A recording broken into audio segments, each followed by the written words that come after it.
study the crucial elements of the aerodynamics in Formula One. Controlling the drag and downforce of the car is a highly technical and painfully complex challenge, sometimes even a black art.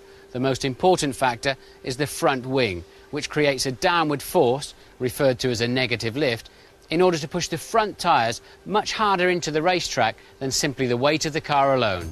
To demonstrate how the air flows around and over the bodywork, I'm going to use this as air. Now I need some assistance.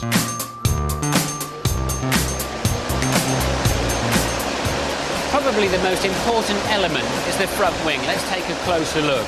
It's made up of a main plane which hangs from the nose. It's supported by a secondary flap. This slot gap and the angle of the flap determines the level of downforce, and it's adjustable during the Grand Prix using a simple tool. Even a small adjustment up or down makes a big difference to the level of downforce. On the end of the flap, there's a further gurney flap, a return angle, which helps generate the downforce. That's a low pressure area just here behind the wing. As the air travels over, we get upwash and also a lot of very turbulent air coming off the side, and vortices tend to go inboard and disturb the air underneath the car.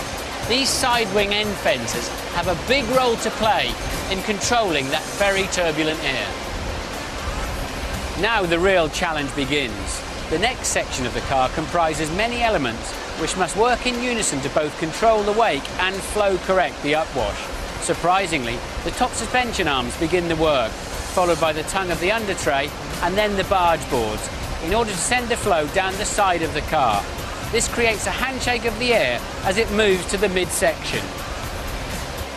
When it's all working well, the drivers have total blind faith and confidence that the car will stick despite arriving at 200 miles an hour, throwing the car in with the merest lift of the throttle. The direction change has incredible grip too. It's all further complicated as the front tyres and brake ducts turn through the airstream, creating further disturbance. Above the driver's head is the engineer intake, and it's important to present this area with high velocity, undisturbed air.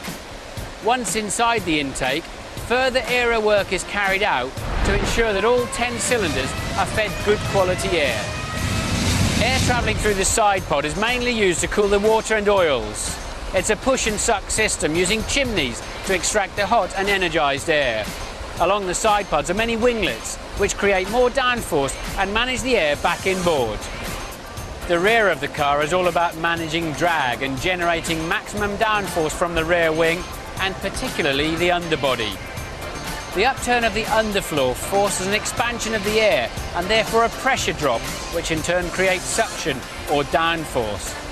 The tunnels and the area just in front of the rear wheels is critical in order to enhance this suction and evacuate the air travelling under the car in a controlled and high energy way. The rear wing package must help extract that air using the lower element and create downforce of its own from the flow passing over the car from the upper element. It's like an upside-down aeroplane wing forcing the car down. The side wing end fenders have to control the drag because we also need good straight line speed, but it hurts the drivers following.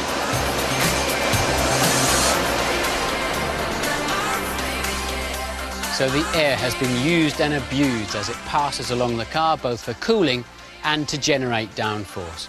It's then discarded in an angry mass directly into the path of the following driver for his car to handshake and manage. That's why it's so difficult to follow closely and to pass easily. With the complexities of today's Formula One cars, it's no wonder most of the teams are spending tens of millions of pounds creating new wind tunnels.